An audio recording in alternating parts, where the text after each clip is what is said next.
John Calvin, on Psalm 62, verse 12. Also unto thee, O Lord, belongeth mercy, for thou renderest to every man according to his work. Surely you will reward each person according to what he has done. Here the psalmist declares that the God who governs the world by his providence will judge it in righteousness. The expectation of this, duly cherished, will have a happy effect in composing our minds, allaying impatience, and checking any disposition to resent and retaliate under our injuries. In sitting himself and others before the great bar of God, he would both encourage his heart in the hope of that deliverance which was coming, and teach himself to despise the insolent persecution of his enemies, when he considered that every man's work was to come into judgment before him, who can no more cease to be judged than deny himself.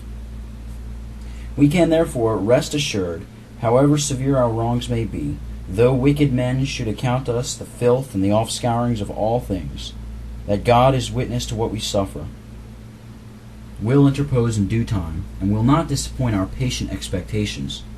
From this, and passages of a similar kind, the Papists have argued in defense of their doctrine that justification and salvation depend upon good works. No sooner is mention made of works that they catch at that expression as amounting to a statement that God rewards men upon the ground of merit.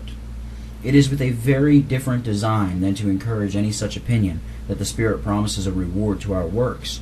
It is to animate us in the way of obedience, and not to inflame that impious self-confidence which cuts up salvation by the very roots.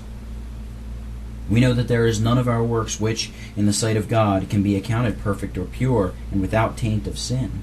Any recompense they meet with must therefore be traced entirely to his goodness, since the Scriptures promise a reward to the saints with the sole intention of stimulating their minds and encouraging them in the divine warfare, and not with the remotest design of derogating from the mercy of God.